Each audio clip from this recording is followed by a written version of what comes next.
Doctor S രാജേന്ദ്രനാണ്. Azeezia medical കോളേജിലെ urology ഡിപ്പാർട്ട്മെന്റിലെ സീനിയർ സ്പെഷ്യലിസ്റ്റായിട്ട് വർക്ക് ചെയ്യുന്നുണ്ട്.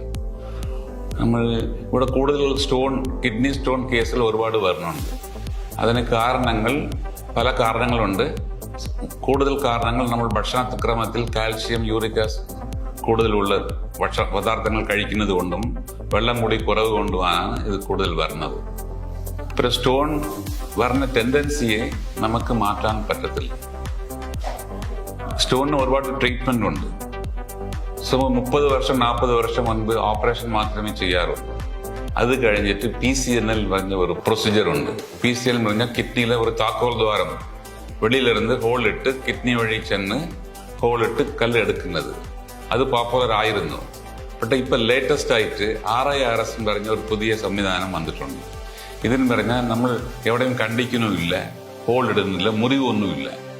ഇത് നമ്മൾ മൂത്രാശയ ഹോൾ വഴി മെഷീൻ കയറ്റി നമ്മൾ കിഡ്നി വരെ ചെന്ന് കിഡ്നി മുഴുവൻ പോയി കല്ലുകൾ നമുക്ക് ലേസർ കൊണ്ട് പൊടിച്ചെടുക്കാം. ഇത് വരാനുള്ള കാരണം ഈ എല്ലാം ഇലക്ട്രോണിക്സിലെ ഇംപ്രൂവ്മെന്റ് കൊണ്ടാണ്. ഈ സ്കോപ്പൊക്കെ വളരെ ചെറിയ സ്കോപ്പാണ്. ലേസറിന്റെ അഡ്വാൻസ്മെന്റ് ഇതെല്ലാം കൊണ്ടാണ് ഇത് സാധിക്കുന്നുണ്ട്.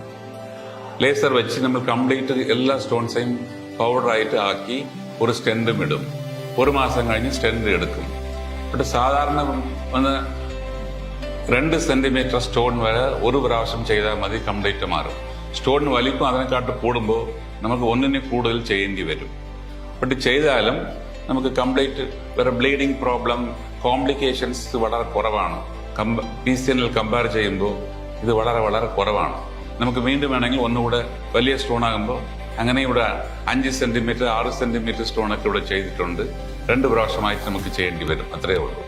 പേഷ്യന്റും വളരെ 1-2 ദിവസത്തിൽ വിടാം, ജോലിക്കും ഉടനെ പോകാം, റെസ്റ്റിന്റെ ആവശ്യമില്ല.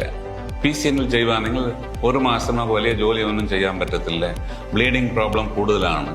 അത് കമ്പയർ ചെയ്യുമ്പോൾ RIRS വളരെ എല്ലാവർക്കും പ്രയോജനപ്പെടുന്ന സാധനമാണ്. ഈ പ്രൊസീജിയർ നമുക്ക് ലേസർ വെച്ച്, ലേസറിൽ 2 ടൈപ്പ് ലേസർ ഉണ്ട്. Holmium laser, thulium laser. നേരത്തെ ഹോൾമിയമാണ് പോപ്പുലർ ആയിരുന്നത്. ഇപ്പൊ പുതിയ ലേസർ തൂലിയം ലേസർ ഉണ്ട്. അതുകൊണ്ട് സ്റ്റോൺ നമുക്ക് വേഗം പൊടിച്ച് സമയം ലാഭിക്കാം.